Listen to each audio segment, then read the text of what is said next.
माँ, माँ, कहाँ हो माँ? क्या हुआ, क्यों चिल्ला रहा है? 2 मिनट चैन से बैठने भी नहीं देता। थोड़ी देर कमला पड़ोसन के घर गई थी, वहां तक तेरी आवाज आने लगी। अरे माँ, कब से तुझे ढूंढ रहा हूँ। अब मुझे जल्दी से खाना दे दो, बहुत भूख लगी है। इसीलिए कहती हूँ जल्दी से ब्याह कर ले, मेरा काम भी कम होगा।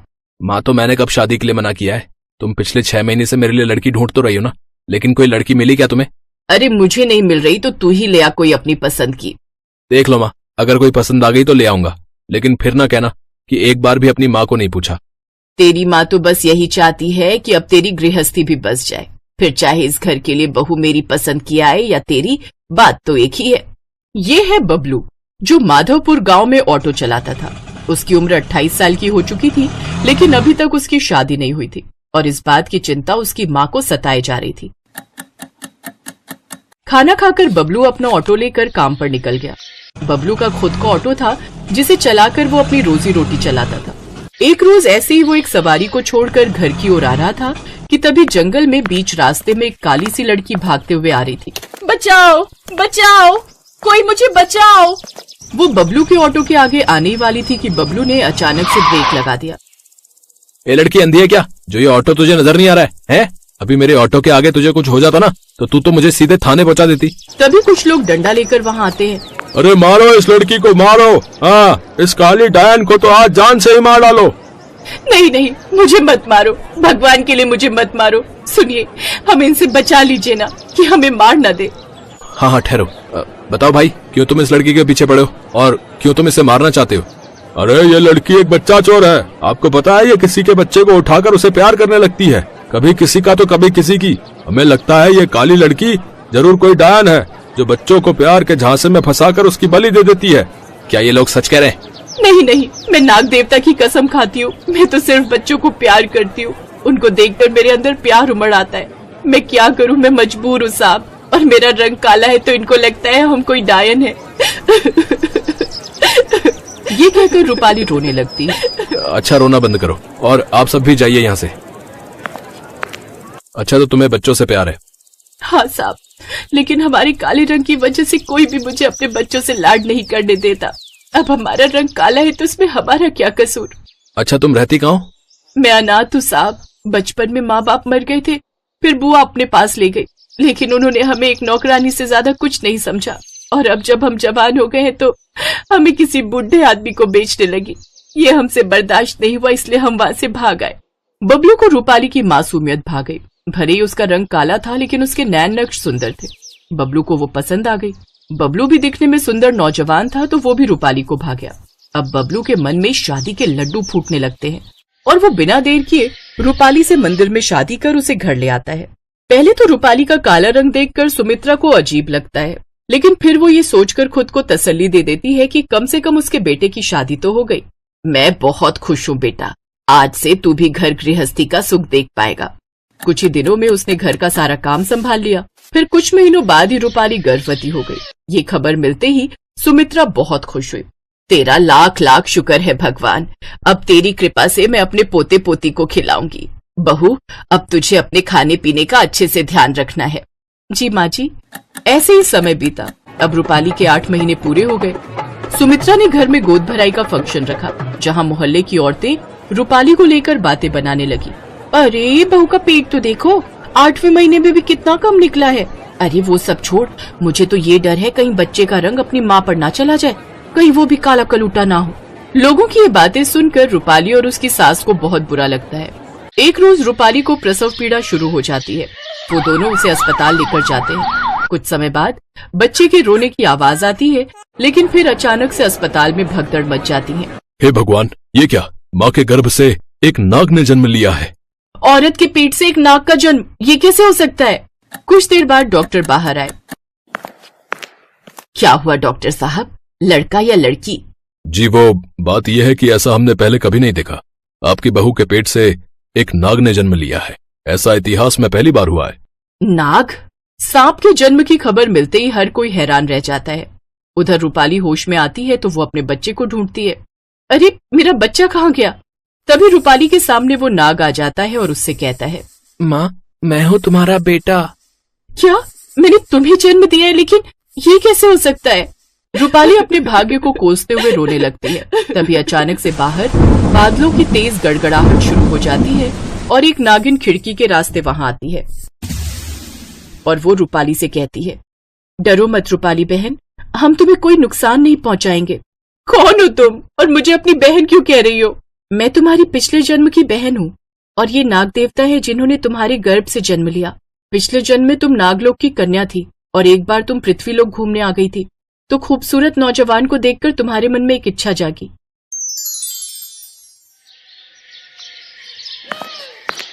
ये कितना सुंदर नौजवान है, जी करता है अभी इससे विवाह करके इसके साथ यही बस जाऊं। लेकिन तभी वहां नागेश्वर आए जो कि नागलोक के साधु थे। उन्होंने क्रोधित होकर उसको श्राप दिया।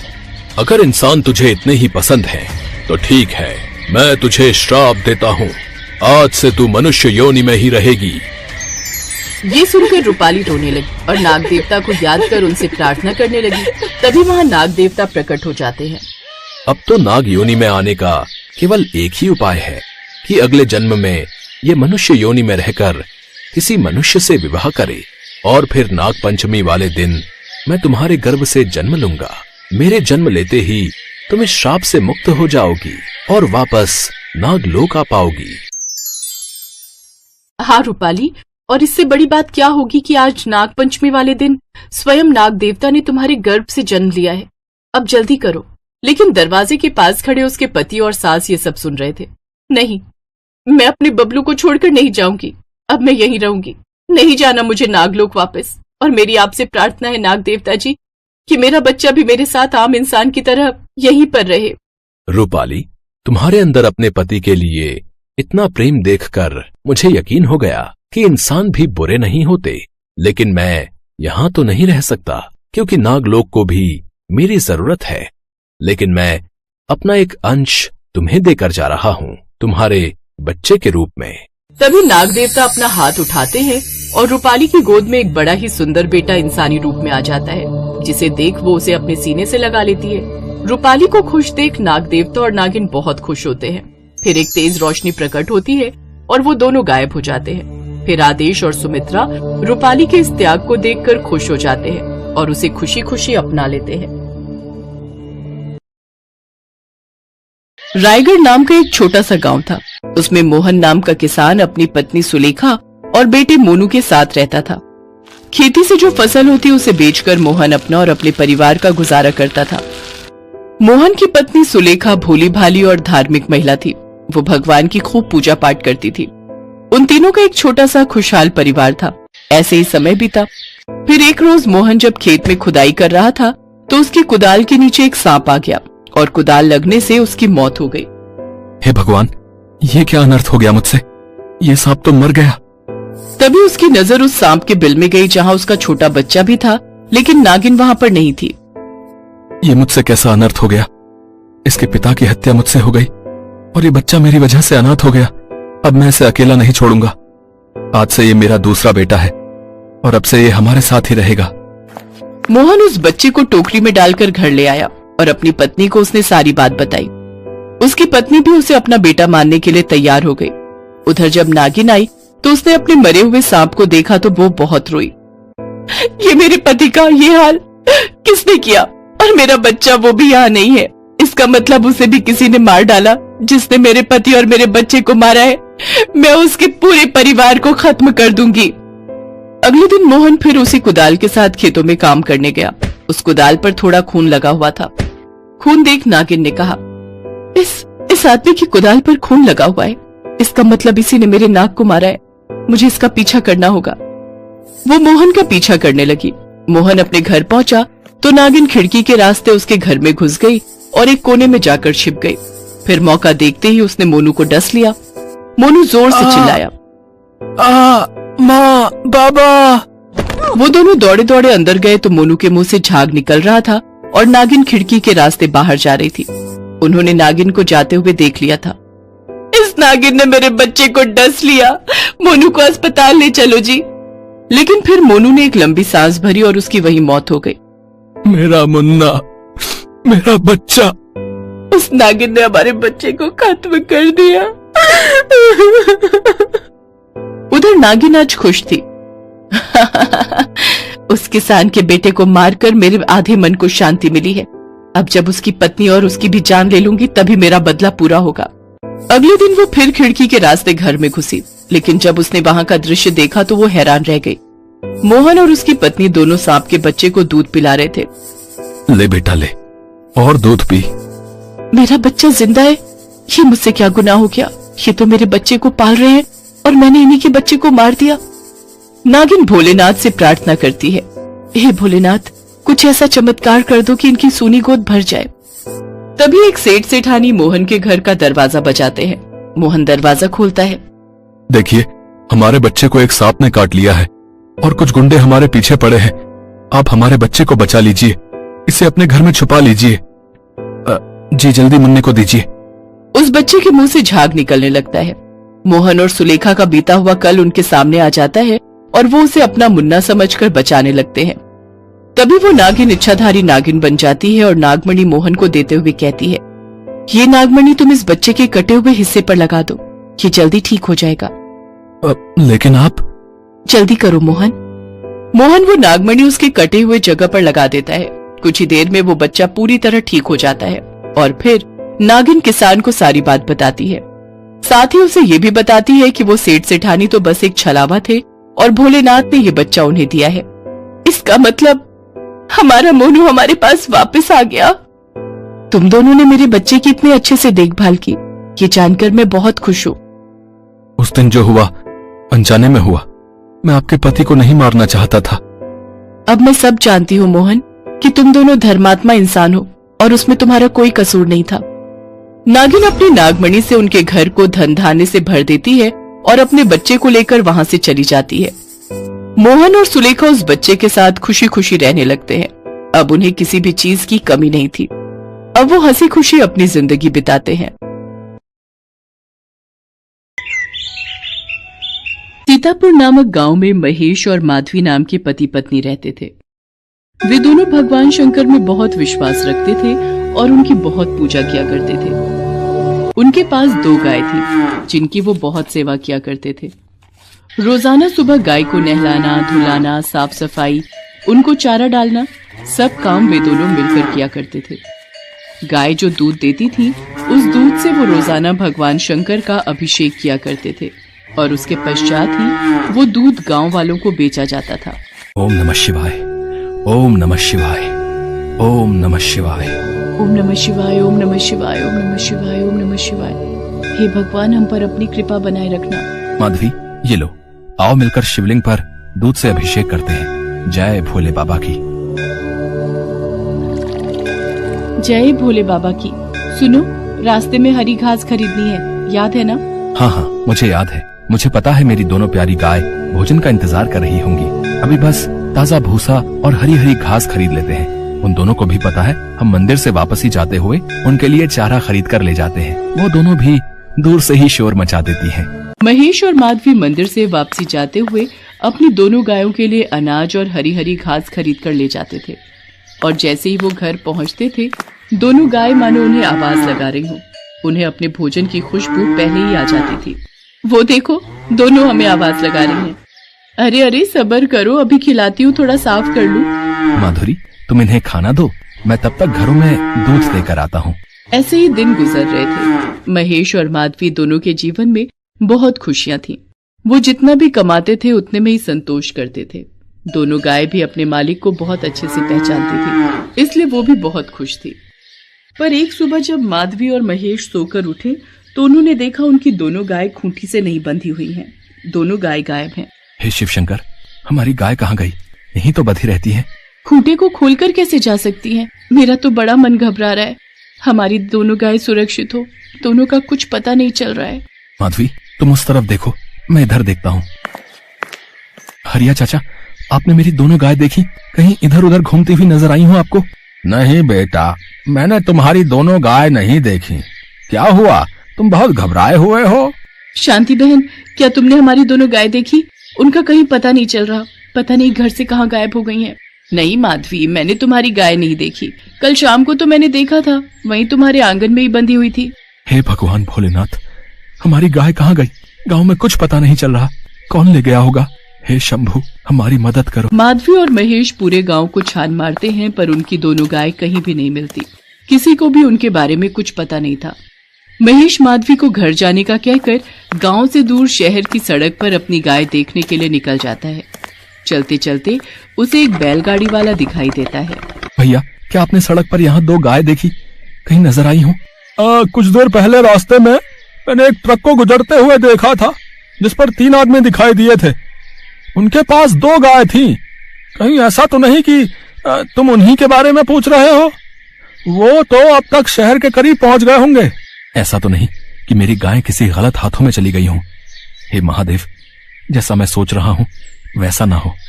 अब मैं क्या करूंगा? मेरी दोनों गाय, उनके साथ क्या हुआ होगा? उनका क्या हाल किया होगा? महेश ना चाहते हुए भी सोच में पड़ जाता है। उसे पक्का पता था कि उसकी दोनों गाय किसी कसाई ने चुरा ली है और वो अपने साथियों के साथ उन्हें ट्रक में शहर ले जाकर मार देगा। वो रोता हुआ घर आता है और सारी बात माधवी को बताता है। माधवी, हमारी दोनों गाय, पता नहीं दरिंदों ने उनके साथ क्या किया होगा। हिम्मत मत हारो। आपने रोजाना सुबह अपनी दोनों गायों के दूध से भगवान भोलेनाथ का अभिषेक किया है। वो हमारी दोनों गायों को कुछ नहीं होने देंगे। वो हमारी मदद जरूर करेंगे। माधवी और महेश भगवान शंकर के मंदिर जाते हैं और प्रार्थना के लिए बैठ जाते हैं। उधर वो तीनों आदमी जिस ट्रक में गायों को लेकर जा रहे थे, वो ट्रक खराब हो जाता है और ट्रक के पहियों की हवा भी निकल जाती है। तीनों ट्रक से नीचे उतरते हैं और ट्रक को ठीक करने लगते हैं। अरे यार, इस ट्रक को भी अभी खराब होना था। अब तो इसको ठीक करने में बहुत समय लग जाएगा। एक काम करते हैं, इन गायों को पैदल ही जंगल के रास्ते ले चलते हैं और वहीं इन्हें मार देंगे। अगर यहाँ किसी ने देख लिया तो हमें पकड़ लेंगे और जेल में बंद कर देंगे। हाँ भाई, तुम ठीक कह रहे हो। चलो इन्हें नीचे उतारते हैं। दोनों गाय खिला खिला कर इतनी भारी कर दी हैं कि नीचे उतरने में ही नहीं आ रही हैं। आज इनका काम तमाम कर देंगे। तीनों कसाई दोनों गायों को जंगल में ले जाते हैं और पेड़ से बांध देते हैं। जैसे ही वो तीनों गायों को काटने की तैयारी करने लगे, अचानक उनमें से एक कसाई चिल्लाकर चीख पड़ा। उसे एक नाग ने काट लिया और वो वहीं तड़प कर गिरकर मर गया। अचानक अपने साथी के पास एक बड़ा नाग देखकर दोनों कसाई घबरा गए। वो वहां से गायों को छोड़कर भागने लगे। जैसे ही उन्होंने पीछे मुड़कर देखा, ढेरों नाग नागिन उनकी ओर बढ़ रहे थे। दोनों कसाई वहां गायों को छोड़कर भाग गए।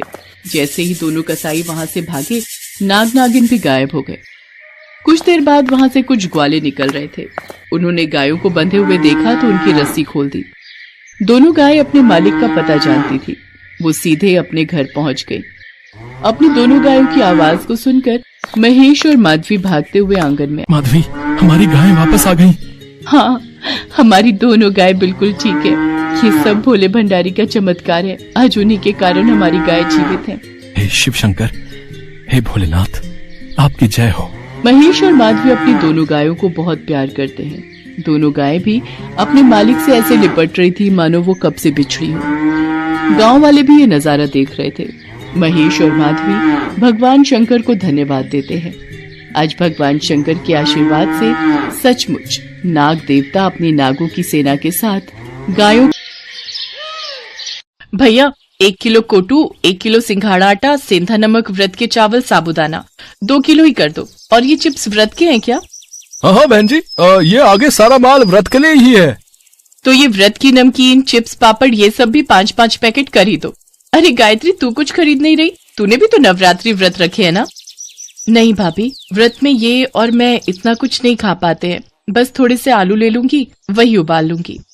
अच्छा चल ठीक है भैया, ये सामान पैक कर दो और ये आपके पैसे। गायत्री, ये 2 थैले तू उठा लेगी क्या? हाँ हाँ भाभी, लाओ ये सामान मुझे पकड़ा दो। बस त्योहार आने की देर है, पर्स खुल ही जाता है। मैंने तो तुम्हारे जेठ जी से कल ही 20,000 रुपए अलग ले लिए थे कि नवरात्रि पूजन के लिए काम आएंगे। कन्या पूजन में बांटने के लिए सामान भी तो लेना है। गायत्री, एक काम कर, जरा वो सामने बर्तन की दुकान पर चलते हैं। सोच रही हूँ कन्याओं को स्टील की डिबिया बांट दूंगी। भैया, ये 1 दर्जन डिब्बी का सेट दे दो। गायत्री, तू कुछ खरीदेगी कन्याओं को देने के लिए? नहीं भाभी, अभी नहीं, आप खरीद लो। अच्छा चल, मेरी तो नवरात्रि की शॉपिंग हो गई। ले पकड़ ये थैले। रिक्शा भी नहीं मिल रहा है, जरा देख वहां रिक्शा कोई नजर आता है तो। मैं तो बहुत थक गई हूँ। सुधा और गायत्री दोनों देवरानी जेठानी थी। सुधा गायत्री की जेठानी थी। उसके पति महेश की कपड़े की दुकान थी। पैसा भी अच्छा खासा था, काफी अमीर थी सुधा। इसके विपरीत गायत्री का पति रमेश किराए का ऑटो चलाता था और गायत्री घरों में सफाई बर्तन का काम करती थी। गायत्री और रमेश दोनों मिलकर ही घर का खर्चा चलाते थे। सुधा गायत्री का बहुत फायदा उठाती थी। गायत्री सुबह शाम घरों में काम करती तो दोपहर के समय सुधा अपने साथ काम पर लगा लेती। वो बेचारी जेठानी को मना भी नहीं कर सकती थी। दोनों के घर पास थे, इसीलिए सुधा अक्सर गायत्री को काम के बहाने बुला लेती थी। बात सुन गायत्री, ये थैले तो वहां रख दे और फ्रिज में कल के राजमा पड़े हैं, तू निकाल ले, लेती जा, बच्चे खा लेंगे। साथ में चावल उबाल लियो। और सुन, दोनों कमरों की बेडशीट भी बदलनी है, वो भी बदल दे। तकिए की कवर नए चढ़ा दे, मैं पलंग पर ही निकाल कर रखाई हूँ। इतने दिन से काम में ही लगी रहती हूँ, इसलिए हाथ ही नहीं पड़ रहा। अब मैं तुझे अपने घर में सफाई बर्तन के काम पर तो रख नहीं सकती, नहीं तो मोहल्ले वाले क्या कहेंगे कि मैंने अपनी देवरानी को काम पर रख लिया। इसलिए मुझे भी दूसरी काम वालियों को काम पर रखना पड़ता है, वरना मैं तो तुझे अच्छी पगार दे देती। अरे मैं तो भूल ही गई, बच्चे स्कूल से आने वाले होंगे। सुन, फ्रिज में अनार पड़े हैं, वो छील दे। बच्चे जूस मांग रहे थे, उन्हें निकाल कर दे दूंगी। कुछ दिन बाद नवरात्रि शुरू हो गए। सुधा और गायत्री दोनों ने अपने अपने घर में नवदुर्गा पूजा शुरू की। गायत्री अपने सामर्थ्य के अनुसार माँ दुर्गा को प्रसाद का भोग लगाती और इस प्रसाद को ग्रहण कर लेती। उधर सुधा रोजाना ही ढेरों व्रत के पकवान बनाती। गायत्री अपने और रमेश के लिए व्रत का थोड़ा बहुत कुछ खाने का बनाती और वही माँ दुर्गा को भोग लगाकर वे दोनों खुद खा लेते। सुनो, मैं सोच रही थी कि कल तुम जब शाम को आओगे थोड़ा कन्या पूजन का सामान खरीद लाना। ठीक है गायत्री, मैं लेता आऊंगा।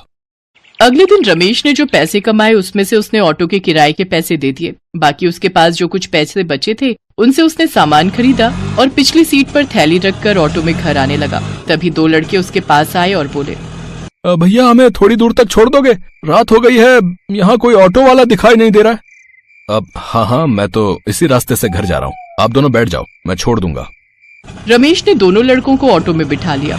कुछ दूर जाकर वो दोनों लड़के उतर गए। रमेश घर आ गया, पर जैसे ही उसने सीट पर देखा तो उसके सामान की थैली गायब थी। रमेश समझ गया कि जो लड़के आखिर में उसकी सीट पर बैठे थे उन दोनों ने ही वो सामान उठा लिया। रमेश अब कुछ नहीं कर सकता था। गायत्री भी परेशान हो गई कि अगले दिन कन्या पूजन के लिए सामान कैसे खरीदेंगे। गायत्री के पास थोड़े और पैसे रखे थे, वो उन्हीं कुछ पैसों को मिलाकर कन्या पूजन का प्रसाद बनाने का सामान ले आई। अगले दिन गायत्री ने प्रसाद बनाया और माँ दुर्गा को भोग लगाकर कन्याओं को बुलाने के लिए जैसे ही बाहर गई तभी उसकी जेठानी सुधा ने उसे आवाज लगाई, अरे गायत्री, जरा मेरी मदद कर दे, कंजके आ गई हैं, मैं बैठा लूं, उसके बाद तू उन्हें ले जाना। ठीक है भाभी, मैं आती हूँ। गायत्री सुधा के घर उसकी मदद के लिए चली जाती है। सुनो जी, 9 कन्याओं से ऊपर एक भी कन्या मत बुलाना, बाकी सबको वापस भेज दो। चलो बच्चों, जाओ, 9 कन्याएं पूरी हो गई हैं। वैसे भी 12 डिब्बियां लाई थी, 9 बांट दूंगी, 3 डिब्बी घर में रख लूंगी। अरे गायत्री, तेरे दोनों बच्चों के लिए तो कंजक बची ही नहीं। कोई बात नहीं भाभी, मैंने घर में भी प्रसाद बनाया हुआ है, यहाँ कंजकों को पूरा हो गया, ये बहुत अच्छी बात है। अच्छा, मैं बच्चों को ले जाऊं? ये भी इंतजार कर रहे होंगे, इन्हें भी काम पर जाना है। ये सारी कन्याएं ले जाएगी? इतना प्रसाद भी बनाया है तूने? कोई नहीं भाभी, माँ दुर्गा के आशीर्वाद से जितना बनाया है उतना पूरा हो जाएगा, पर कन्याओं का खाली हाथ लौटना सही नहीं। घर में आई कन्याओं को भले ही थोड़ा प्रसाद दे दो, पर उन्हें ऐसे नहीं मोड़ सकती। चल तेरी मर्जी, तेरे जेठ जी बुला रहे, मैं उन्हें प्रसाद दे दूं। चलो बच्चों, अब तुम मेरे घर चलो। चलो बच्चों, अब तुम मेरे घर चलो। सोनू, राधिका, सब बच्चों को घर के अंदर लेकर चलो। गायत्री, इतना प्रसाद पूरा हो जाएगा, कन्याएं बहुत सारी आ गई हैं। माँ दुर्गा की इच्छा होगी तो जरूर पूरा होगा। सोनू, राधिका, बच्चों से जयकारा बुलवाओ। गायत्री के दोनों बच्चे सोनू और राधिका माँ दुर्गा के नाम का जयकारा लगाते हैं। गायत्री और रमेश भी बच्चों के साथ माँ दुर्गा के नाम का जयकारा लगाते हैं। जयकारा शेरा वालिदा, बोल साचे दरबार की जय। जयकारा शेरा वालिदा, बोल साचे दरबार की जय। गायत्री माँ दुर्गा का नाम लेकर घर में आई सभी कंजकों के लिए प्रसाद निकालने लगती है। तभी कुछ साधु संत भी द्वार पर आ जाते हैं। बेटी, दुर्गा अष्टमी का दिन है, साधु बाबा को माँ दुर्गा का प्रसाद दो। अब गायत्री, द्वार पर साधु संत महात्मा आए हैं, कन्याओं के लिए भी प्रसाद निकालना है, अब सब कैसे होगा? हे दुर्गा माँ, आप तो अंतर्यामी हो, मैं आपका नाम लेकर प्रसाद सब में बांट रही हूँ, मेरे प्रसाद में बरकत देना। जय दुर्गा मैया। गायत्री की प्रार्थना माँ दुर्गा तक पहुँचती है और माँ दुर्गा अपने चमत्कार से गायत्री के द्वारा दुर्गा अष्टमी के लिए बनाए गए प्रसाद में बढ़ोतरी करने लगी। इधर गायत्री बर्तन में से हलवा पूड़ी चने निकालती तो उधर माँ दुर्गा अपने चमत्कार से बर्तनों को फिर से भर देती। गायत्री मन ही मन बहुत खुश थी। खूब अच्छे से गायत्री और महेश ने कन्या पूजन किया। साथ ही सब साधु संतों ने भी भरपेट प्रसाद खाया। सभी भोजन से तृप्त होकर गायत्री के परिवार को आशीर्वाद देकर खुशी खुशी गए। हे दुर्गा माँ, मैं जानती हूँ ये सब आपके ही आशीर्वाद का फल है। आपके चमत्कार से मेरे बर्तन खाली ही नहीं हुए, प्रसाद से भरे रहे। सुनो जी, माँ दुर्गा की शक्ति अपार है। देखो, बर्तनों में अभी भी प्रसाद बाकी है। हाँ गायत्री, तुम ठीक कह रही हो। आज माँ दुर्गा ने कोई चमत्कार जरूर किया है, तभी थोड़ा सा प्रसाद इतना ज्यादा हो गया। सुनो, तुम और बच्चे मिलकर प्रसाद खाओ, तब तक मैं भाभी को भी थोड़ा प्रसाद देकर आती हूँ। गायत्री टिफिन भरकर प्रसाद जब सुधा के घर ले गई तो सुधा प्रसाद देखकर हैरान रह गई। गायत्री, तेरा थोड़ा सा प्रसाद इतना हो गया कि तू मुझे भी देने आ गई। ये तो बहुत चौंकाने वाली बात है। मैंने तो इतना ढेर सारा प्रसाद बनाया, फिर भी हम घर के लोगों को ही पूरा नहीं पड़ा। कुछ लोग प्रसाद मांगने आए तो मैंने उन्हें खाली हाथ ही लौटा दिया। तेरा थोड़ा सा प्रसाद कैसे पूरा हो गया? हाँ भाभी, सब माँ दुर्गा की कृपा से ही हुआ है। अच्छा, मैं चलती हूँ, आप सब ये प्रसाद खा लेना। गायत्री सुधा को प्रसाद देकर घर लौट आती है। उस दिन माँ दुर्गा के चमत्कार से सचमुच गायत्री के घर के भंडार भर गए। धीरे धीरे रमेश के काम में भी वृद्धि हुई और अब उनकी आर्थिक स्थिति में भी सुधार हो गया। इन सब के पीछे एक ही वजह थी, और वो ये कि गायत्री ने निस्वार्थ भावना से सच्चे मन से नवरात्रि व्रत किए और दुर्गा अष्टमी की पूजा की। भगवान तो प्रेम के भूखे होते हैं। जो भी भक्त प्रेम और श्रद्धा से भगवान के नाम का पूजन करता है, भगवान उस भक्त से बहुत प्रसन्न होते हैं। कहते हैं, माँ दुर्गा अपने भक्तों को कभी भी निराश नहीं करती। यदि उनकी पूजा सच्चे मन से की जाए तो वो अपने भक्तों के सारे कष्ट दूर कर देती है और अपने भक्तों के घर में धन धान्य और सुख समृद्धि की वर्षा करती हैं।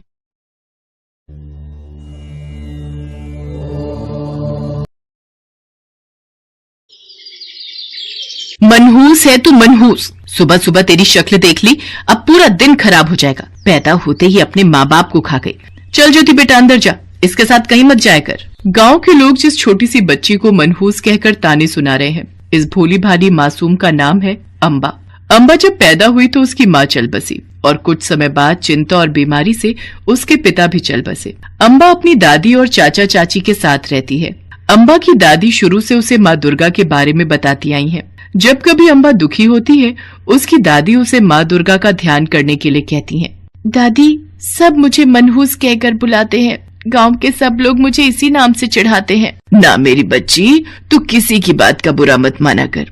तू माँ दुर्गा का ध्यान कर, उनकी पूजा। माँ दुर्गा सारे दुखों को हरने वाली है मेरी बच्ची। अम्बा माँ दुर्गा से प्रार्थना कर ही रही थी कि पीछे से उसकी चाची आकर उसके कान मरोड़ देती हैं। अच्छा, तो कामचोर यहाँ बैठी है, पूरे घर का काम ऊपर से तेरे माँ बाप आकर करेंगे। मनहूस कहीं की, चल उठ यहाँ से। चाची, माँ बापू को गलत मत बोलो, जो कहना है मुझे कह लो। मुझे आंख दिखाती है? तेरी इतनी हिम्मत, आज तू नहीं बचेगी। अम्बा की चाची चूल्हे से गरम लकड़ी निकालकर उसके हाथ को जला देती है।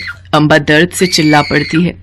तभी अम्बा के चाचा और बेटी प्रज्ञा भी वहाँ आ जाते हैं। अरे तू पागल हो गई है क्या? छोड़, अम्बा को मार डालेगी क्या? रुको, आज मैं यहाँ से चली ही जाती हूँ। रहो तुम अपनी भतीजे के साथ। नहीं चाची, तुम घर छोड़कर मत जाओ। चाचा, मैं ठीक हूँ, मुझे कुछ नहीं हुआ। अम्बा अपनी चाची को जाने से रोक लेती है क्योंकि वो जानती थी अगर चाची और प्रज्ञा चले गए तो उसके चाचा को कौन संभालेगा। अम्बा पूरी रात अपनी दादी की गोदी में सिर रखकर रोती रही। ऐसे ही दिन, महीने और साल बीत गए। अम्बा बड़ी हुई तो उसके चाचा ने उसकी शादी के बारे में सोचा। सरला, मैं सोच रहा था अब अम्बा की शादी कर देते हैं। भाभी के गहने तुमने संभाल कर रखे हुए हैं ना? पहले लड़का तो मिलने दो। तुम तो ऐसा सोचते हो जैसे मैं कोई चोर हूँ। तुम्हारी भाभी के गहने बेच आई हूँ। जब देखो एक ही बात बोलते रहते हो। सरला को लालच था कि अगर अम्बा की शादी किसी अच्छे घर में हुई तो वो गहने उसे दहेज में देने पड़ेंगे। एक दिन उसकी मुलाकात अपनी जान पहचान की एक औरत से हुई। उसने उसे एक रिश्ता बताया। बात तो तू सही कह रही है। तू एक काम कर, तू ये रिश्ता पक्का कर दे। सरला, तू पागल हो गई है। तुझे पता भी है शारदा जी का बेटा दिमागी तौर पर ठीक नहीं है। तू फिर भी चाहती है कि अम्बा की शादी उससे हो जाए? जानते भी हो कितने अच्छे खानदान की है शारदा जी। तुम्हारी मनहूस भतीजी रानी बनकर राज करेगी वहाँ। अरे पागल है तो क्या, कम से कम ऊंचे खानदान में शादी तो हो जाएगी, वरना तुम्हारी मनहूस भतीजी से कोई शादी नहीं करेगा। आगे प्रज्ञा की भी शादी करनी है। अगर ये कुंवारी बैठी रही तो कोई रिश्ता नहीं मिलेगा। चाचा चाची ने मेरे लिए कुछ अच्छा ही सोचा होगा, मुझे ये रिश्ता मंजूर है। चाची मैं इस शादी के लिए तैयार हूँ। मेरी बच्ची ये तेरा फायदा उठा रही है, मत कर शादी के लिए। हाँ दादी आप ही तो कहती हो माँ दुर्गा हमेशा मेरे साथ है, तो फिर उनके होते हुए मेरे साथ कुछ गलत कैसे हो सकता है। अम्बा की शादी शारदा जी के पागल बेटे से हो जाती है। अम्बा की जेठानी जया अम्बा को बिल्कुल भी पसंद नहीं करती थी। अम्बा बहू ये हीरों का हार मेरी सास ने मुझे दिया था, ये मेरा खानदानी हार है, आज से मैं ये तुम्हें देती हूँ। हीरों का हार, वो भी खानदानी? माँ जी ने अम्बा को दे दिया। पता नहीं माँ जी को इसमें क्या दिखाई देता है, जब देखो अम्बा अम्बा करती रहती हैं। अगर ये ऐसे ही माँ जी की प्यारी बनती रही तो मुझे तो कुछ नहीं मिलेगा। मुझे इसे घर से निकालने का कोई उपाय ढूंढना ही होगा। अम्बा रोजाना माँ दुर्गा के मंदिर जाती थी और वहाँ पर अपने पति और परिवार वालों के लिए प्रार्थना करती थी। अम्बा की जेठानी को उपाय मिल गया और एक दिन अम्बा जब मंदिर जा रही थी, जेठानी भी अपनी सास को बहाने से मंदिर ले जाने लगी। बहन जी आपका नाम अम्बा है ना? आपके चाचा जी वहाँ पहाड़ी के पास बैठे हैं, वो आपसे मिलने आ रहे थे। रास्ते में उनकी तबीयत खराब हो गई, उन्होंने मुझे आपको बुलाने के लिए भेजा है। चाचा जी चलो भैया मुझे उनके पास ले चलो। जेठानी तो ये सब पहले से ही जानती थी। उसने अपनी सास से कहा, माँ जी अम्बा तो आपको मंदिर के लिए बोल कर गई है, फिर ये उस लड़के के साथ सुनसान पहाड़ी की ओर क्यों जा रही है? पता नहीं बहू जरा देखे तो। अम्बा की सास और जेठानी उसके पीछे पीछे पहाड़ी पर जाती हैं। लड़का अम्बा को एक खंडहर में ले गया। भैया चाचा जी तो यहाँ नजर नहीं आ रहे। अरे इतनी भी क्या जल्दी है, पहले थोड़ा करीब तो आओ। छोड़ो मुझे, छोड़ो, क्या कर रहे हो, मुझे जाने दो। तुम खुद ही तो मुझे यहाँ लाई हो। तुमने तो कहा था कि तुम्हारा पति पागल है, इसलिए तुम उसके साथ खुश नहीं हो। कितने दिनों से तो तुम मेरे साथ रोजाना यहाँ आ रही हो और आज नाटक कर रही हो। ये देखो ये हीरो का हार तुमने ही तो मुझे दिया था कि इसे बेचकर हम यहाँ से भाग जाएंगे। क्यों झूठ बोल रहे हो? शर्म करो, मैं तुम्हारे साथ कब आई? और ये हीरो का हार तुम्हारे पास कहाँ से आया? शर्म आनी चाहिए अम्बा, तुम मेरे घर की बहू कहलाने लायक नहीं हो, तुम चरित्रहीन हो। माँ जी मेरा विश्वास कीजिए, मैंने ऐसा कुछ नहीं किया, मैंने अपना पतिव्रत धर्म नहीं तोड़ा। फिर इसके पास ये हार कहाँ से आया? माँ जी ये जब देखो जय दुर्गा माँ करती रहती है। अब इसका फैसला मंदिर के पुजारी जी ही करेंगे, इसके घर वालों को भी बुलाते हैं, इसका फैसला वही होगा। अम्बा सास और जेठानी के साथ माँ दुर्गा के मंदिर में जाती है। सब गांव वाले इकट्ठे हो जाते हैं। अम्बा के चाचा चाची और दादी भी वहां पहुंचते हैं। मेरा विश्वास करो चाची, मैं बिल्कुल गलत नहीं हूँ, मैंने कोई गलती नहीं की। मैं दुर्गा माँ की कसम खाकर कहती हूँ मैंने कोई पाप नहीं किया। ये लड़का झूठ बोल रहा है। हे दुर्गा माँ आप तो जानती हो मैंने कोई पाप नहीं किया। बचपन से लेकर आज तक सब मुझे मनहूस कहते रहे, मुझे कोसते रहे, पर मैंने चू तक नहीं की, क्योंकि मैं जानती हूँ आप मेरे साथ हो। यदि मैंने सच्चे मन से सदैव आपका नाम लिया है तो मेरी रक्षा करो माँ, मेरी रक्षा करो। अम्बा फूट फूट कर रोने लगती है। उसके आंसू लगातार बहते जा रहे थे। अचानक मंदिर की घंटियां बजने लगती है। सब गांव वाले देखते हैं माँ दुर्गा की आंखों से आंसू बह रहे थे और वो आंसू बहते बहते देखते ही देखते पूरे मंदिर में बाढ़ आ जाती है। पानी गांव को अपनी चपेट में लेने लगता है। लगता है हमसे कोई भूल हुई है, हमने माँ दुर्गा का मन दुखाया है, तभी आज माँ दुर्गा की आंखों में आंसू हैं। अब उनके क्रोध से हमें कौन बचाएगा? मुझे माफ कर दो, मैं डूब रहा हूँ। मैंने तुम्हारी जेठानी के कहने पर ही ये सब किया था। उन्होंने ही मुझे ये हीरो का हार दिया था और कहा था कि ये सब करूँ, मुझे बचा लो, मैं डूब जाऊंगा। हमने एक बेकसूर पर झूठा इल्जाम लगाया। दुर्गा मैया का क्रोध हम सबको ले डूबेगा। देखो अम्बा को तो पानी छू भी नहीं रहा, हम सब इसमें डूब जाएंगे। हमने पाप किया है, हमें बचा लो अम्बा, मुझे माफ कर दो। जिसने अम्बा का दिल दुखाया था वो सब आंसू की बाढ़ में डूब रहे थे। हे दुर्गा माँ आप दया की देवी हो, इन सबको माफ कर दो। अम्बा की प्रार्थना पर बाढ़ का पानी उतर जाता है और सब कुछ पहले जैसा ठीक हो जाता है और माँ दुर्गा साक्षात पीले शेर पर सवार होकर दर्शन देती हैं। सब लोग उनके समक्ष हाथ जोड़कर खड़े हो जाते हैं। अम्बा मेरी बेटी, आज तुम्हारे कहने पर मैंने इन सबको माफ कर दिया, पर जब भी कोई किसी अबला नारी का दिल दुखाएगा तो मैं अपने क्रोध से उसे जलाकर भस्म कर दूंगी। अम्बा मेरी बच्ची, मेरा आशीर्वाद तुम्हारे साथ सदैव रहेगा। मेरी बेटी तुम अपने पति और परिवार के साथ खुशी खुशी रहना, अब कोई तुम्हें मनहूस नहीं कहेगा। सुख से अपना जीवन यापन करो। माँ दुर्गा के आशीर्वाद से अम्बा का पति बिल्कुल ठीक हो जाता है और उस दिन से सब अम्बा का आदर और सम्मान करने लगे। स्वामी, जब मैं पृथ्वीलोक पर बच्चों को स्कूल जाते देखती हूँ ना, तो मेरा भी बड़ा मन करता है कि मैं भी स्कूल जाऊं, मुझे भी कोई अध्यापिका पढ़ाए, मेरी भी स्कूल में सहेलियां हो जिनके साथ मैं खेल सकूं। कितना अच्छा लगता है ना सब बच्चों को स्कूल जाता देख। काश मैं भी ये अनुभव कर पाती। शिव जी ने मुस्कुराते हुए कहा, देवी, आप तो स्वयं ही शिक्षा की देवी हैं, फिर आपको स्कूल जाने की क्या आवश्यकता? और फिर भी आपकी इतनी इच्छा है तो इसमें सोचना क्या देवी? आलमपुर गांव में मनोज और संध्या नाम के पति पत्नी रहते थे। उनके परिवार में उनके 5 साल के 2 जुड़वा बेटे अमित और सुमित और एक बूढ़ी माँ जानकी थी। मनोज एक लकड़हारा था। वो लकड़ियां काटकर अपना और अपने परिवार का पेट पालता था। मनोज और संध्या दोनों ही माँ दुर्गा के बहुत बड़े भक्त थे। वो हर रोज दुर्गा माँ की पूजा करते थे। मनोज के 2 बेटे थे, लेकिन उसकी हमेशा से बड़ी चाहत थी कि उसकी भी दुर्गा माँ जैसी एक प्यारी सी बेटी हो। लेकिन 2 बेटों के बाद संध्या को गर्भ धारण में बड़ी दिक्कतें आ रही थीं, जिस वजह से वो फिर से मां नहीं बन पा रही थी। फिर एक रोज मनोज जंगल में जब पेड़ से लकड़ियां काटने लगा तो उसे उस पेड़ के खोखल से एक बच्ची के रोने की आवाज आई। उसने पेड़ के खोखल में देखा तो उसमें एक नवजात बच्ची रो रही थी। अरे ये बच्ची इस पेड़ में कहां से आई? मनोज ने झट से उस बच्ची को गोद में उठाया और उसे अपने साथ घर ले आया। ये तो बड़ी ही प्यारी बच्ची है जी, ये तो साक्षात माँ दुर्गा का हम पर आशीर्वाद है। माँ, अब तो हमारी भी छोटी बहन आ गई। अब बताऊंगा मैं उस चिंटू को, बड़ा घमंड करता था ना अपनी बहन को लेकर। बिटिया के घर आने से सब बहुत खुश थे। अगर कोई नाखुश था तो वो थी संध्या की सास जानकी। ना जाने किसका पाप किसका बोझ उठा लाया मेरा बेटा। बेटी की चाह में तो ये बाबला ही हो गया है।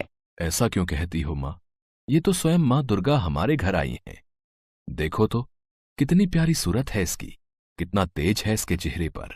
ऐसा लगता है ये साक्षात माँ दुर्गा ही है। बिल्कुल ठीक कहा जी। इसलिए अब हम अपनी बिटिया का नाम अंबिका रखेंगे। अंबिका को घर में सब बहुत प्यार करते। उसके घर में आने से एक अलग ही रौनक रहती थी। लेकिन जानकी उसे हमेशा भला बुरा ही कहती रहती थी। ना जाने किसका खून है ये, जात पात कुछ नहीं पता और बस उठा लाया। एक तो वैसे ही मेरे बेटे पर पूरे परिवार का पेट पालने का भार, और अब ऊपर से इस बेटी का बोझ। धीरे धीरे समय बीता और अंबिका 5 साल की हो गई। उसके दोनों भाई अमित सुमित गांव के ही स्कूल में पढ़ते थे। उन्हें देख अंबिका का भी बड़ा मन करता कि वो भी स्कूल जाए। फिर एक रोज वो अपने बाबा से कहती है, बाबा मुझे भी स्कूल जाना है, मैं भी पढ़ना चाहती हूँ। लेकिन मेरी बच्ची। क्या हुआ बाबा? लेकिन ये कि हमारे पास इतने पैसे नहीं हैं कि मेरा बेटा तुम तीनों के स्कूल का खर्चा पानी उठा सके।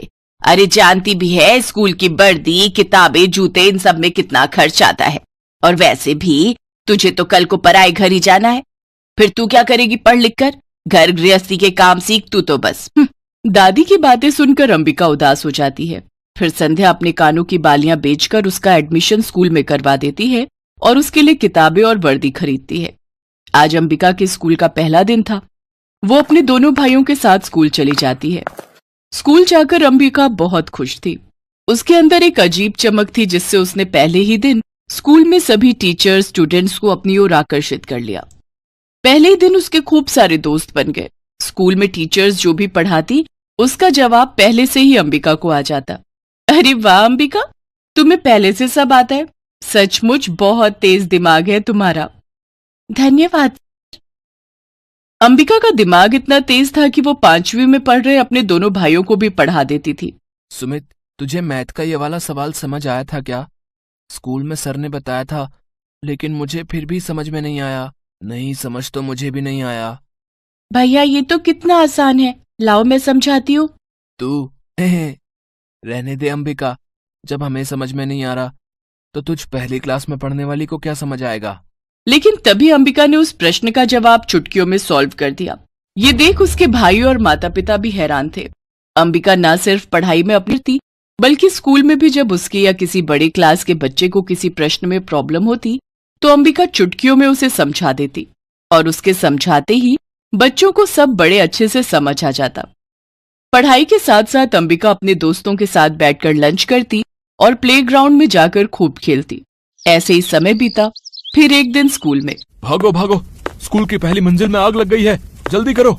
स्कूल के सभी टीचर और स्टूडेंट्स भागकर प्लेग्राउंड में आ गए। स्कूल में लगी आग की खबर मिलते ही मनोज, संध्या और जानकी समेत गांव के और लोग भी आ गए। अंबिका, मेरी बच्ची तू ठीक तो है ना?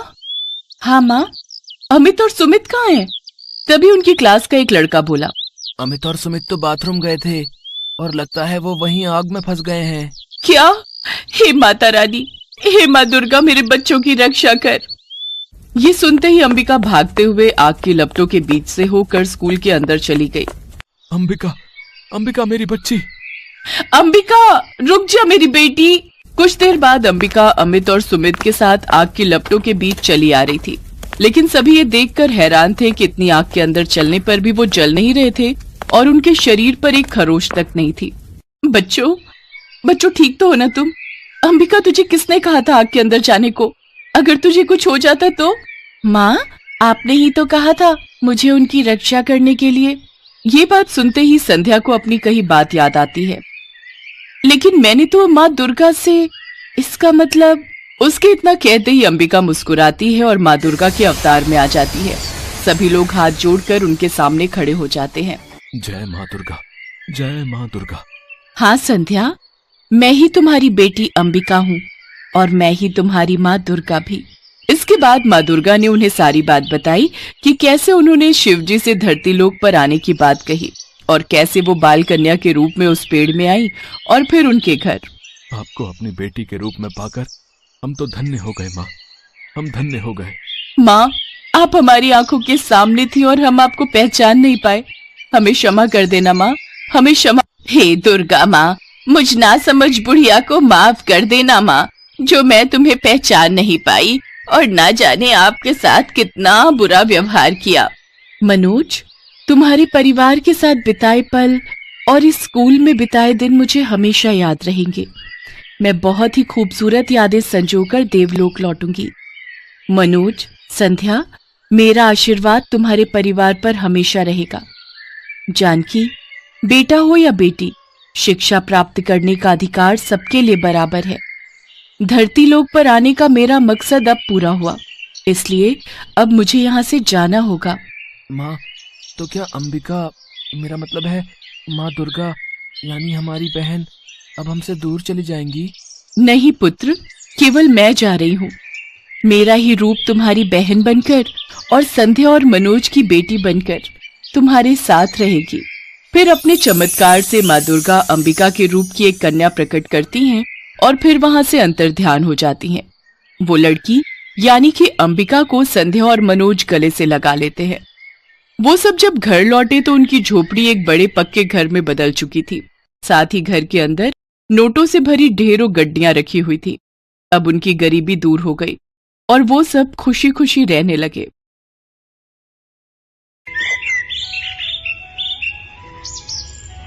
हरिया के पास लच्छू नाम की एक बहुत ही सुंदर और हृष्ट-पुष्ट गाय थी। हरिया अपनी गाय की बहुत देखभाल करता था। हरिया की पत्नी यशोदा भी लच्छू का बहुत ध्यान रखती थी। हरिया रोजाना माँ दुर्गा के मंदिर जाता तो लच्छू भी हरिया के साथ ही जाती थी।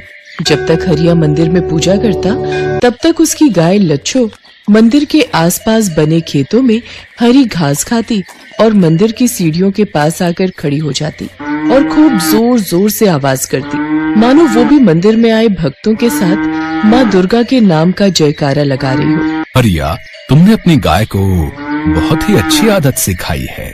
लच्छो भी तुम्हारे साथ साथ माँ दुर्गा के नाम का जाप करती है। हरी हरी घास खाकर कितनी खुश हो रही है।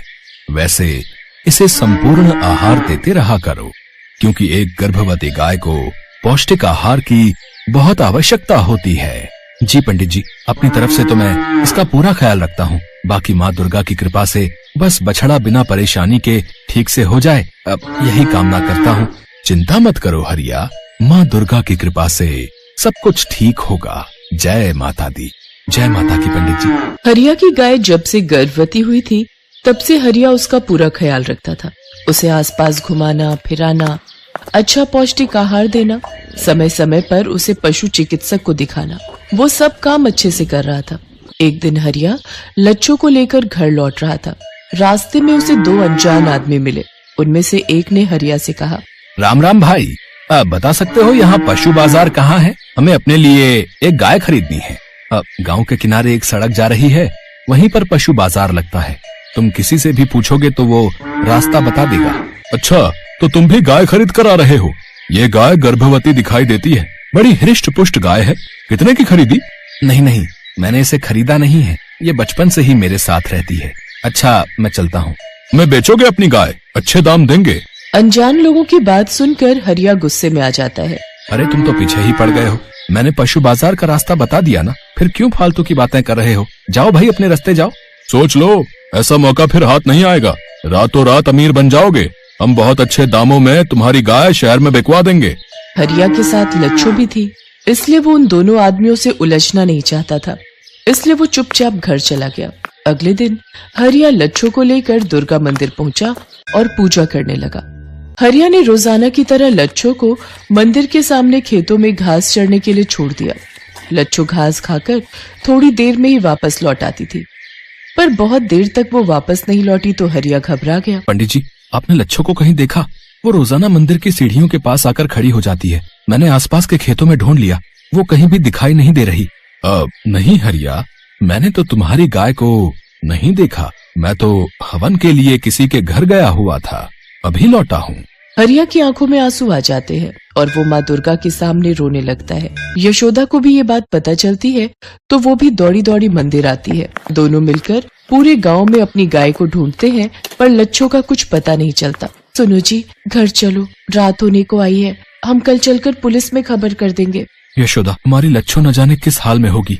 हरिया ने पूरी कोशिश कर ली, पुलिस में रिपोर्ट भी लिखवा दी, पर पुलिस भी लच्छो को ढूंढ नहीं पा रही थी। लच्छो को चोरी हुए 3 दिन बीत चुके थे। यशोदा ने देखा हरिया घर पर नहीं है, वो घबरा गई और दौड़ी हुई माँ के मंदिर में गई। उसने देखा हरिया माँ दुर्गा की मूर्ति के सामने सिर पटक पटक कर रो रहा है। हे माँ, मेरी लच्छो को वापस भेज दो, पता नहीं उसे कौन ले गया। मेरी प्रार्थना सुनो माँ, मैंने अपनी लच्छो को अपनी बच्ची की तरह पाला है, अगर उसके साथ कुछ गलत हो गया तो मैं जी नहीं पाऊंगा। माँ, मेरी प्रार्थना सुनो माँ। सुनो जी, अपने आप को संभालो ना, पुलिस चोरों की तलाश कर रही है। आपको देवी मैया पर विश्वास है ना? हाँ यशोदा, देवी माँ का ही तो सहारा है, उन्हीं पर मुझे विश्वास है। वो मेरी लच्छो को कुछ नहीं होने देंगी, वो उसकी रक्षा करेंगी। माँ दुर्गा ने देखा कि उनका भक्त अपनी गाय से कितना प्रेम करता है। एक जानवर के प्रति इतना प्रेम और दयालुता देखकर करुणामयी माँ दुर्गा ने अपनी शक्ति दिखाई और वो लच्छो के सामने प्रकट हुई। माँ दुर्गा ने अपना हाथ उठाया और लच्छो को अद्भुत शक्ति प्रदान की और अंतर ध्यान हो गई। लच्छो जंजीरों से बंधी हुई थी। माँ दुर्गा से प्राप्त शक्ति के कारण लच्छो ने जंजीरों को तोड़ दिया। लच्छो को उन्हीं 2 अनजान आदमियों ने चोरी किया था जो हरिया से उसे बेचने के लिए कह रहे थे। लच्छो की जंजीरें खुली देख वे दोनों आदमी उसे पकड़ने लगे। तभी लच्छो उन दोनों आदमियों को मारने लगी। वे दोनों उससे बचने की कोशिश में भागने लगे। लच्छो उनके पीछे दौड़ पड़ी। अरे अरे अरे अरे अरे कोई बचाओ भाई, अरे अरे ये गाय हमें मार देगी। अरे अरे इस रास्ते पर कहाँ भाग रहा है? यहाँ तो पुलिस चौकी है। अरे अरे अरे कोई बात नहीं, पुलिस के हवाले होकर कुछ समय जेल में बिता लेंगे भैया, और कम से कम इस गाय के हाथों मरने से तो बच जाएंगे। अरे अरे चल चल चल, पुलिस चौकी में जल्दी चल, वो गाय हमारे पीछे आ रही है, चल चल। दोनों आदमी घबराए हुए पुलिस चौकी में घुस जाते हैं। इंस्पेक्टर साहब, हमें बचा लो, वो गाय हमें मार देगी। अरे कौन सी गाय, मुझे पूरी बात बताओ। दोनों आदमी डरकर इंस्पेक्टर को सच्चाई उगल देते हैं। गाय पुलिस चौकी के बाहर ही खड़ी थी। अरे हवलदार, हरिया की भी गाय चोरी हुई थी ना? अरे वो गाय कहाँ चली गई? अरे जल्दी से उसका पीछा करो। पुलिस लच्छो के पीछे पीछे जाती है। लच्छो तो मंदिर का रास्ता जानती थी। वो दुर्गा मंदिर की सीढ़ियों के सामने जाकर आवाज लगाने लगती है। हरिया उसकी आवाज सुनता है तो खुशी से फूला नहीं समाता। यशोदा, ये तो हमारी लच्छो की आवाज है। हे देवी मैया, आपने मेरी लच्छो को वापस बुला लिया, आपकी जय हो माँ। हरिया, तुम्हारी गाय बहुत समझदार है, ये खुद ही तुम्हारे पास लौट आई। चोरों ने अपना जुर्म कबूल कर लिया है।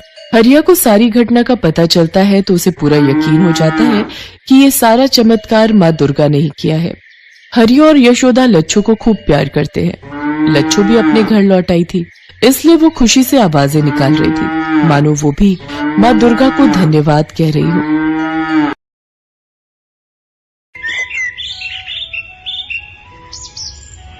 हिंदू शास्त्रों में प्रत्येक देवी देवता किसी न किसी वाहन पर विराजमान है, जैसे कि विष्णु जी का वाहन गरुड़, माँ लक्ष्मी का वाहन उल्लू, माँ सरस्वती का वाहन हंस, शिव जी का वाहन नंदी बैल, गणेश जी का वाहन मूषक, कार्तिकेय का वाहन मोर आदि अनेकों देवी देवता हैं जो किसी न किसी वाहन पर विराजते हैं। जैसे कि माँ दुर्गा का वाहन शेर है।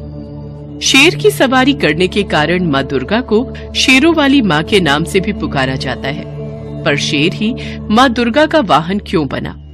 आखिर शेर को ही ये सौभाग्य क्यों और कैसे प्राप्त हुआ?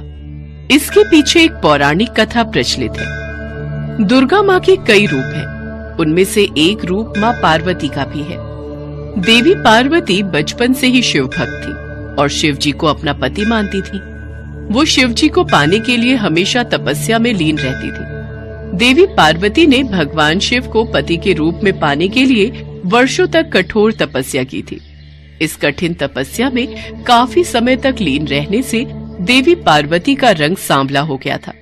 विवाह के पश्चात एक दिन भगवान शिव और देवी पार्वती कैलाश पर्वत पर बैठकर आपस में हंसी ठिठोली कर रहे थे। उसी बीच शिव जी ने माता पार्वती को सांवली कह दिया। देवी पार्वती, तुम्हारा रंग कितना सांवला हो गया है, देखो तो जरा। स्वामी, यह सब तो आपको पाने के लिए मैंने तपस्या की थी, उसी कारण मेरा रंग सांवला हो गया। जाइए, मुझे आपसे बात नहीं करनी। आपने मुझे दुख पहुंचाया है। अब मैं तभी लौट कर आऊंगी जब मैं सांवली नहीं रहूंगी। मैं गौर वर्ण की हो जाऊंगी। मैं तपस्या के लिए जा रही हूँ। पार्वती, रुको तो। अरे तुम तो नाराज हो गई। मैं तो यूं ही कह रहा था। लगता है देवी पार्वती को मेरी बात का बुरा लग गया। अब तो ये तपस्या में लीन होने चली गई। शिव जी से नाराज होकर माँ पार्वती घने जंगलों में जाकर तपस्या में लीन हो गई। जब माता पार्वती तपस्या में लीन थी, उस समय एक भूखा शेर उधर से गुजर रहा था। उसने माता पार्वती को देखा और उन्हें अपना शिकार बनाने के लिए आगे बढ़ा। अरे, ये तो तपस्या में लीन है। मेरी गर्जना का इन पर कोई प्रभाव नहीं हो रहा। मुझे इनकी तपस्या भंग होने का इंतजार करना होगा। आखिर मैं भी तो देखूं कि एक शेर की गर्जना का असर इन पर क्यों नहीं हुआ और इनकी तपस्या भंग क्यों नहीं हुई, ये भयभीत क्यों नहीं हुई।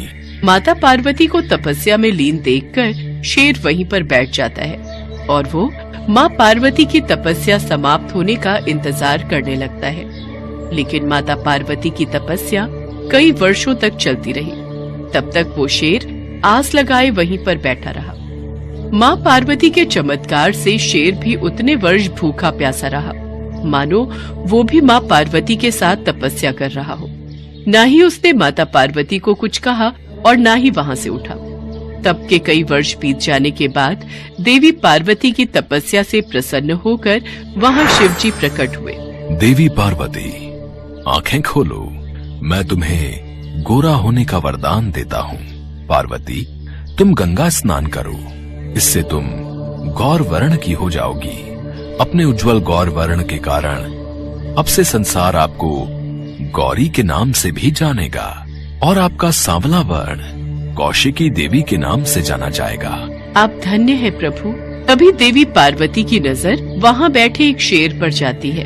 अरे, ये शेर यहाँ कैसे? देवी पार्वती, इसे देखकर तो ऐसा प्रतीत हो रहा है कि वर्षों से ये भी आपके साथ ही यहीं तपस्या में बैठा हुआ है। माता पार्वती, भगवान शिव, मेरा प्रणाम स्वीकार कीजिए। आपका कथन सत्य है। मैं इसी विचार से देवी पार्वती पर आक्रमण करने ही वाला था, पर देवी पार्वती के अलौकिक चमत्कार से मैं रुक गया। मेरे हाथों से यह अपराध होने से माँ ने मुझे रोक दिया। मुझे क्षमा कीजिए माता। प्रभु, जैसे मैंने इतने दिनों तक तपस्या की, ठीक उसी तरह इस शेर ने भी मेरी प्रतीक्षा में तपस्या की है।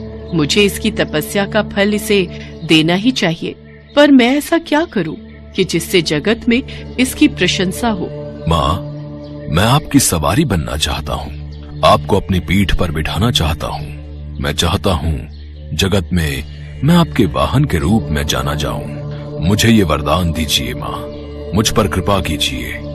मैं आपके अंग संग रहकर आपकी सेवा और भक्ति करना चाहता हूँ। देवी पार्वती, अब तो इस शेर को वाहन बनाकर आपको इसकी इच्छा पूरी करनी ही होगी और अब आपको शेरों वाली के नाम से भी पुकारा जाएगा। देवी पार्वती मुस्कुरा देती हैं और शेर को वरदान देते हुए उसे अपना वाहन बना लेती हैं। शेर पर सवारी करने के लिए माँ दुर्गा के रूप में माँ पार्वती शेर पर सवार होती हैं। तभी स्वर्ग में उपस्थित सभी देवी देवता उन पर फूलों की वर्षा करने लगते हैं।